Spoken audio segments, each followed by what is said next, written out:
Hey guys, welcome back to A World Joe Traveled. Today we're going to talk about Scotland Chapter 6, and this is all about Outlander. Before I get started, if you find our information useful, please like, subscribe, share, all of those things, and then also follow us over on Instagram at A World Joe Traveled. I post daily and all of our daily adventures and really everything that we have going on. Today we're going to talk all about Outlander. So Outlander is my favorite show of all time. I love everything about it. I love the storyline, the characters, the love story, the history, all of it. And I cannot tell you how many times I watched the show from beginning to end. I have no idea. It's kind of probably embarrassing the amount of times that I've watched it. But that being said, when I was planning my trip to Scotland, it was primarily not just to see the country, but to also see the filming locations. So there's quite a few filming locations that you can actually go and see, and some of them are free to get into. So let's start. Okay, the first filming location that I would highly recommend that you go and see would be Bakehouse Close. So in Outlander Season 3, this is actually called Carfax Close, and this is where Jamie and Claire meet again after being apart for 20 years. So this is where his print shop is. It's adorable, it's very easy to get to. You can walk right into it, it's free to enter. It's really just a part or a section off of the high street in Edinburgh. All right, next up would be Midhope Castle. So Midhope Castle is Lallybroch in the show, and this is the clan seat to the Fraser clan, or Jamie's family, which, you know, as in the show, they've kind of divided themselves to be kind of their own little family. But this is Lallybroch in the show, and I will tell you, I was so excited to go to Lallybroch and just to see it. You can't go inside, but you can walk around the grounds, and it was just really, really cool to kind of walk through every kind of area that had been on the show and just to see it and take pictures and videos. When I was there, there weren't very many people there. I think that there was maybe 3 or 4 other people, so it wasn't super crowded. You do have to book tickets ahead of time. It's around $9 to get in, and then you had to pick a specific reservation time to be there. Midhope House is not inhabited right now. It's just owned by some farmers.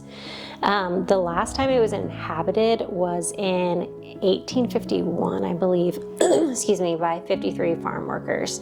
So it's been derelict for quite a while. I think it would be super cool if somebody bought it and fixed it up. I'd love to do that, but I don't have the capital for it.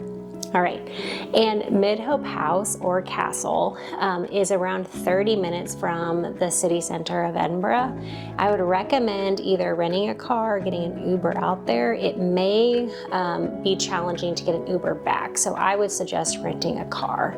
But it was amazing, it was awesome. Like I said, you can't go inside, but it was still super cool to experience.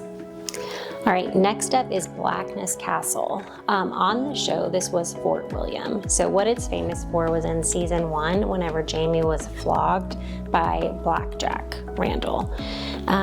This castle was super cool. You did have to book a reservation ahead of time, and you had a couple of hours to get in. So I booked around 9 a.m. and I had from 9 to 11 a.m. to actually get into it. And it was only around $9 to get in here.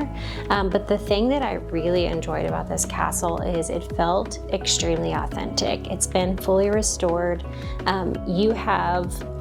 You can walk around the grounds and the inside of the castle, and there was hardly anything roped off, so it really felt like you could explore things very thoroughly, which I enjoyed a lot. Also, they had an Outlander store, so they had those things that Claire wears in the show, like kind of like gloves, but they only go right here. They had those, so I bought some. They also had the Fraser clan tartan from the show, so I got a scarf. Felt very cool, but this was probably my favorite location that I went to, just because it felt very authentic to the show, and then the castle was just really, really cool to see. Next up is Doune Castle. So Doune Castle in the show was Castle Leoch, or the home to Clan Mackenzie.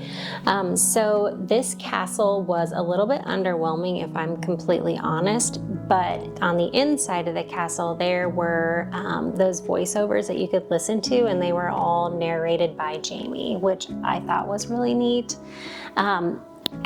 The filming locations in the actual castle took place right whenever you walked in. So whenever you walked in, they made a complete set on the inside of the castle, and there was quite a bit of filming that happened there. On the actual inside of the castle, what they did was they modeled it and built the inside of the castle at a set, and then that was like Mrs. Fitz's kitchen. But if you're walking through the kitchen, you can tell it looks exactly like the show. So I thought that that was super cool.